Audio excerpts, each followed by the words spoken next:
بسم اللہ الرحمن الرحیم. Welcome back to study with Nadeem. جناب آج کا جو ہمارا ٹاپک ہے وہ شیخ احمد سرہندی کے اوپر ہے. اور شیخ احمد سرہندی کو حضرت مجدد ثانی کے نام سے بھی جانا جاتا ہے. شیخ احمد سرہندی نے اسلام کی سربلندی کے لیے دوسرے ہزار سال میں بہت سے کارنامے سر انجام دیے، جس کے رزلٹ جو ہے وہ بہت دیر فا جو تھی وہ لوگوں اس سے فائدہ اٹھاتے رہے. شیخ احمد سرہندی جو تھا یہ ان کو کارنامے اور ورکنگ خدمات کو سمجھنے کے لیے ہمیں سب سے پہلے اس یہ سمجھنا چاہیے کہ شیخ احمد سرہندی نے اسلام کے لیے کون سے خدمات سر انجام دیے، جس کی وجہ سے اس تاریخ میں اس کو ایک بہت بڑا مقام حاصل ہے. تو جب یہ شیخ احمد سرہندی جو ہے یہ 1564 میں پیدا ہوئے، مگر اس سے پہلے جو 1526 میں مغل امپائر کی جو بنیاد رکھی ظہیر الدین بابر نے رکھی، جنہوں نے پانی پت میں جنگ لڑی اور انہیں اس سے فتح حاصل ہوئی. 1526 سے لے کر 1530 تک انہوں نے حکومت کی.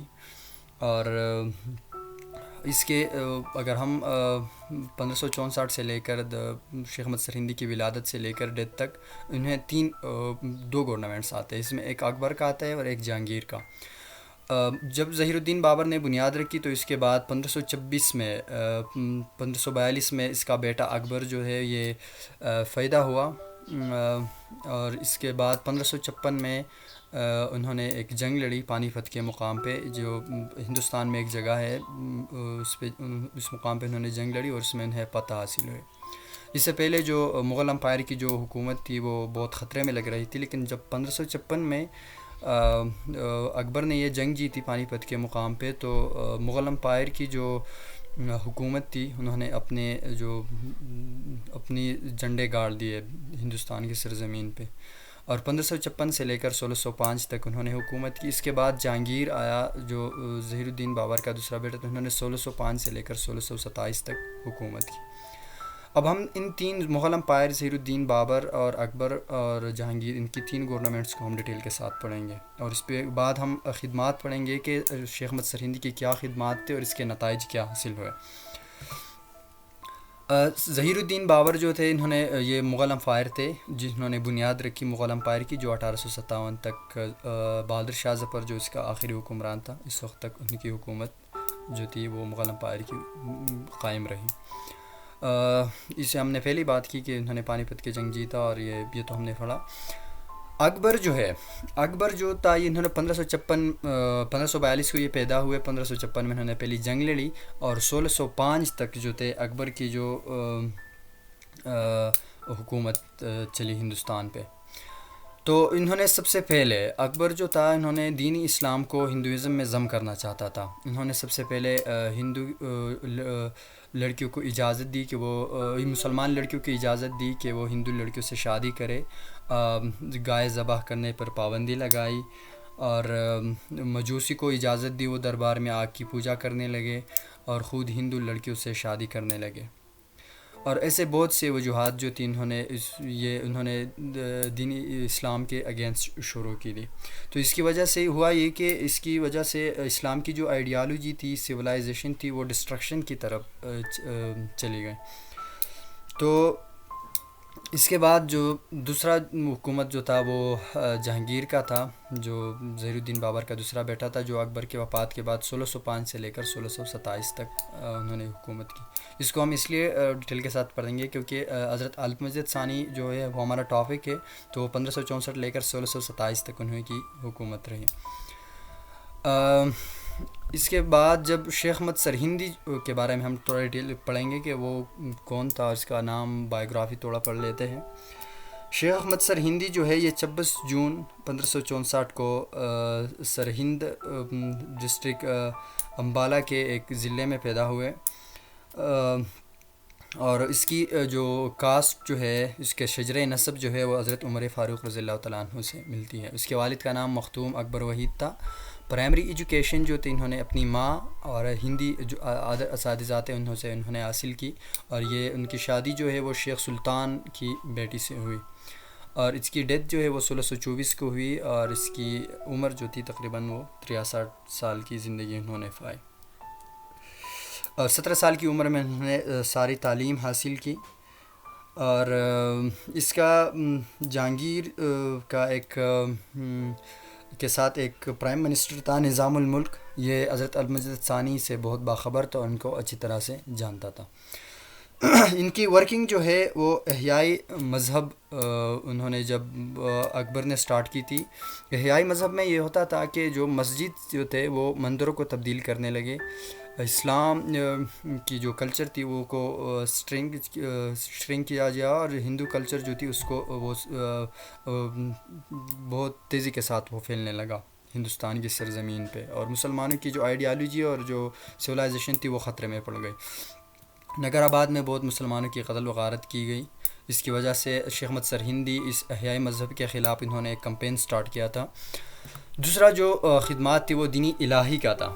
دینی الہی میں یہ ہوتا تھا کہ یہ اس میں تعظیمی سجدہ کیا جاتا تھا، یہ دینی الہی کی بنیاد جو تھی یہ اکبر نے رکھی، شراب اور جوے کو اجازت دی گئی مغل کی درباروں میں، اور اکبر کہتا تھا کہ میں اللہ کی طرف سے خلیفہ ہوں۔ تیسری جو دینی الہی کے جو اس کے حضرت مجدد ثانی نے ان کے خلاف بہت بڑا کمپین کیا ہے، اس کے آگے ہم اس کو دیکھتے ہیں ڈیٹیل کے ساتھ۔ اس کی کمپین جو ہے انہوں نے توحید و سنہ کے کو اسپریڈ کرنے کے لیے بہت سی کوشش کی، عمرہ ریفارمز کرائے، اور اگینسٹ بغتی موومنٹ بھی یہ چلے گئے تھے۔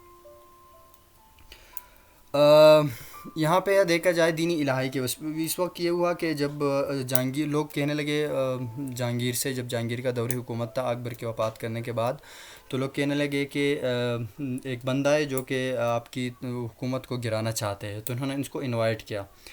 تو وہاں پہ دربار میں کسی نے اس سے کہا کہ بادشاہ سلامت، یہ جہانگیر، یہ حضرت مجدد ثانی جو تھا شیخ احمد سرہندی، انہوں نے آپ کو سجدہ نہیں کیا، تعظیمی سجدہ انہوں نے جب کہا کہ شیخ احمد سرہندی سے کہ آپ سجدہ کریں، تو انہوں نے سجدے سے انکار کر دیا، تو جہانگیر نے اس کی قتل کرنے کی آرڈر دیا۔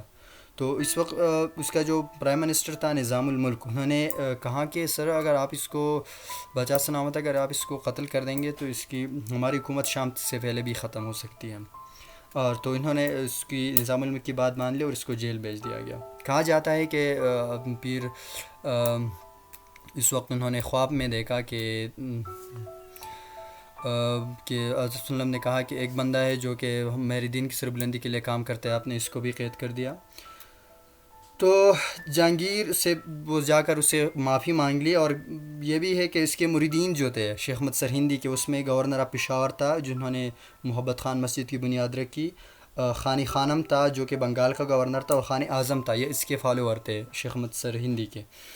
تو انہوں نے بغاوت کی جہانگیر کی حکومت سے، اور تو انہوں نے جہانگیر نے ان سے معافی مانگی، اور پانی پت کے مقام پہ جہانگیر اور گورنرز کے درمیان لڑائی ہوئی جو کہ جہانگیر اس میں ہارا، تو جہانگیر نے ان سے معافی مانگی اور انہوں نے بہت سے ریفارمز کروائے اس میں سے۔ تو ریفارمز جو تھے وہ توحید و سنہ کے لیے کی، عمرہ ریفارمز کیا، بغتی موومنٹ جو ہندو نے سٹارٹ کیا تھا، اس کی ڈیٹیل کے ساتھ میں آپ کو نوٹ میں دے دوں گا، ان میں اسٹڈی کر لینا۔ ایجوکیشنل ریفارم جو تھے انہوں نے میگزین شیئرز کے پبلش کیے، بہت سے اسلام کی تصویر جو تھا وہ ہندوستان کی ہر علاقے تک بھیج دیا گیا، اس کو founder of two nation theory بھی کہا جاتا ہے۔ شیخ احمد سرہندی کی خدمات کی وجہ سے یہ ہوا کہ 400 سال بعد مغل دور حکومت میں غازی اورنگزیب، عالمگیر، سلطان ناصر الدین اور صلاح الدین ایوبی جو تھے، ایسے بہت سی شخصیات جو تھے وہ اس وجہ سے ملے۔ اس کا جو مقصد کیا تھا ان ساری خدمات کی، شیخ احمد سرہندی کا جو مقصد تھا وہ دو تھے، ایک اتباع سنہ تھی اور ایک ایڈمنسٹریٹیولی وہ اسلام کو پھیلانا چاہتا تھا سارے ہندوستان میں۔ تو جب جہانگیر کو شکست ہوئی تو انہوں نے یہ ریفارمز کیے، 30 ریفارمز جو اکبر نے جو رولز بنائے ہوئے تھے ان رولز کو ختم کرنے کے لیے انہوں نے بہت سے ختم کیے، اور 30 ریفارمز کے اصلاحات کیے جو کہ واپس بھکتی مومنٹ کو جو تھا ہندو نے شروع کیا تھا اس کو ختم کر دیا. بہت سے ایسے ریفارمز جو تھے جو کہ اسلام کو خطرے سے بچ گئے تھے.